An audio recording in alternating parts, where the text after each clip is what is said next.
Hi friends, வணக்கம் and welcome to RK news Tamil Nadu channel. சற்று முன் வெளியான முக்கிய செய்தி. ரேஷன் அட்டைதாரர்களுக்கு வெளியான முக்கிய அறிவிப்பு.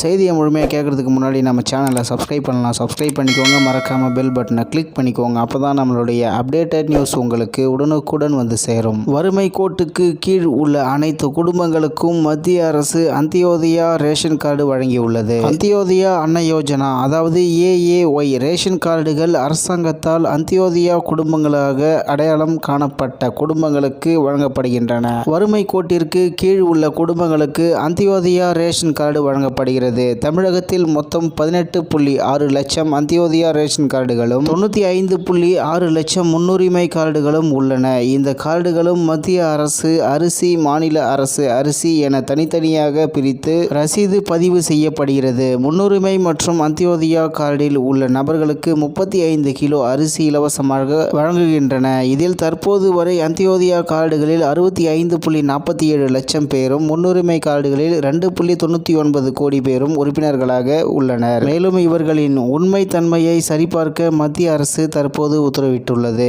இதனால் ரேஷன் கார்டுகளில் முன்னுரிமை மற்றும் அந்தியோதயா கார்டில் உள்ள ஒவ்வொரு நபரின் விரல் ரேகையையும் விரல் ரேகை பதிவு செய்த ஆதார் வழியாக உறுதி செய்ய உத்தரவிடப்பட்டுள்ளது. மேலும் இதுவரை 66% விவரங்கள் சரிபார்க்கப்பட்டுள்ளதாகவும் மீதமுள்ளவர்களின் விவரங்களை 29ஆம் தேதிக்குள் முடிக்க ரேஷன் ஊழியர்களுக்கு உணவுத்துறை உத்தரவிட்டுள்ளது. அது மட்டுமல்லாமல் ரேஷன் கடை அதிகாரிகள் வீட்டிற்கு சென்று குடும்ப அட்டைதாரர்களின் கைரேகையை பதிவு செய்யுமாறு உத்தரவிட்டுள்ளனர். இதையடுத்து தற்போது ரேஷன் கடை ஊழியர்கள் இதற்கான பணிகளில் களமிறங்கியுள்ளனர். இந்நிலையில் ரேஷன் கார்டுகளில் முன்னுரிமை மற்றும் அந்தியோதயா கார்டில் உள்ள ஒவ்வொரு நபரின் விரல் ரேகையையும் விரல் ரேகை பதிவு செய்த ஆதார் வழியாக உறுதி செய்ய உத்தரவிடப்பட்டுள்ளது. இதுவரை 66% விவரங்கள் சரிபார்க்கப்பட்டுள்ளதாகவும் மீதமுள்ளவர்களின் விவரங்களை 29ஆம் தேதிக்குள் முடிக்க ரேஷன் ஊழியர்களுக்கு உணவு உத்தரவிட்டுள்ளது. மேலும் இதுபோன்ற செய்திகளை உடனுக்குடன் தெரிந்து கொள்ள ஆர்கே நியூஸ் தமிழ்நாடு சேனலுடன் இணைந்திருங்கள். நன்றி, வணக்கம்.